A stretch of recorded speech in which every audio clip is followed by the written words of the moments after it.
Hello and welcome to another MOC showcase video. This is my take of Brick Street Customs, a tuner car garage. Brick Street Customs was a pair of sets you can get from the Tiny Turbos days from about 20 years ago. I was able to get a couple of these a couple of months after Christmas, and these were the inspiration for the MOC you see here now.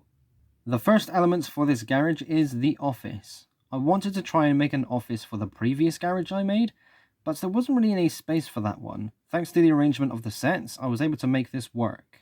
I really wanted to try my hand at some of the smaller details, some of the more intricate things you would find inside of buildings. It's not something I've really had to tackle before, and I decided to really give it a go here. So there are plenty of signs dotted around the garage. There's a small sign in the corner dedicated to a certain Tiny Turbos car. There's a small drink stand as well. I would say my favourite aspects in terms of the smaller details with this garage are the office chair and desk. Again, I rarely ever get to tackle such small details when it comes to internals and that sort of thing, but these two were the first to be made and I knew exactly how I wanted to make them. They came out exactly as I hoped. I am so pleased with these.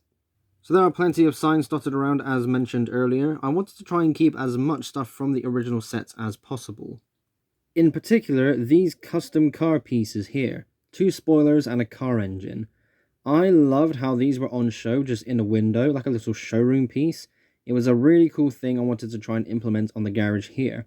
It's kind of worked. I mean, I'm not too sure where else I could put this with the arrangement I made, but I still have them on show and that's what matters for me. Whilst I was browsing through Flickr, I discovered someone had made a tyre rack as part of their garage accessories kit. And I thought this looks really cool. So it uses the roof rack pieces from the Land Rover Creator set. And I thought it was pretty good. I've bought a few of those as kit pieces. But seeing these put together and it uses that part, it gave me more reason to actually use these weird end pieces in the first place. It's really cool because the tyres don't fall out. So you can put this wherever you want. And even if it falls over and it's not fastened to the floor, you can actually still pick it up and put it wherever you want without having to clean up any mess. I liked it so much, I made a second one, but we will get to that area later. So that's more of the showroom side of the workshop. To move on to the construction area itself, it's a bit underwhelming in a way, but I didn't realise how small I made this until I compared it with my previous garage. But I am still happy with the end result, and I was even able to implement a couple of extra pieces. Something that was built up in the original sets themselves was a computer of sorts. And I wanted to make this look more modern to match the colours and the overall shape, so it has a giant touchscreen style monitor and a keyboard that is flat on the side. And you can get some Hot Wheels cars that have brick stud points that are compatible with Lego. So what you see here are 2 engine pieces and a spoiler piece.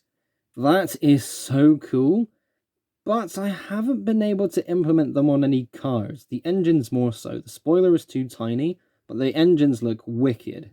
So given how small Hot Wheels cars are, if you were going to use these for a MOC, I reckon another Tiny Turbo style model would work best, given the size of the Hot Wheels car and the pieces you are seeing here. Then again, it is definitely possible to have this inside a Speed Champion size bonnet, so you can actually lift up the hood and you can see the engine itself. I haven't tried that personally, I'm not quite ready to do that, but at the same time, these look better as showpieces. What do you think? So I wanted to implement a play feature for the ramp. Now I wanted it to be able to lift up and down, but I couldn't quite figure that out. Something tells me it's going to be really bulky. I might do that for a future garage, I don't quite know yet.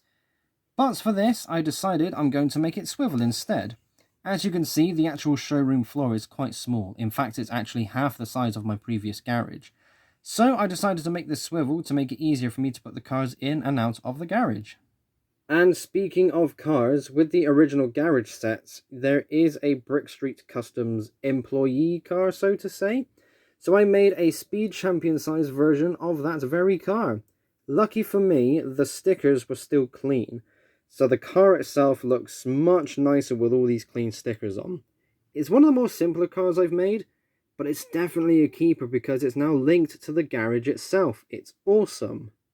I was able to find a couple of minifigures that look suitable for the garage too. I found some minifigured torsos that seemed dirty and a bit grimy, so after putting these minifigures together, I think it fits quite well. Doesn't have to be too branded towards the garage, but, you know, it brings a bit more life to the scene.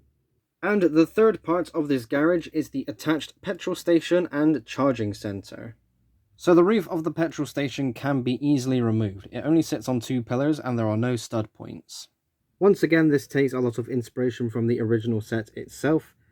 The petrol station itself is actually quite nice. It doesn't have to be so complicated, but it uses plenty of sticker pieces and other parts from the set to make it look realistic.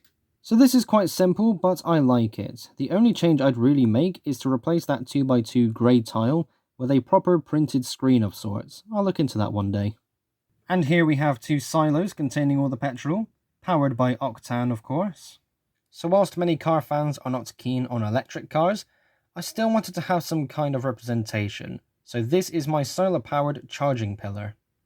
There was a friend set I got that had a charging port connected to a wind turbine. I liked the idea, and it also had that cool battery sticker.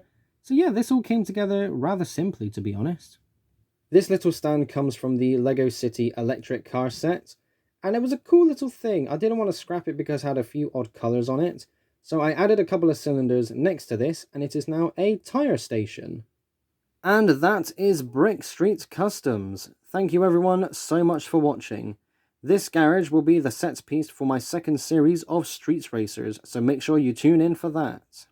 If you want to support me in a more personal way, then consider joining me on Patreon.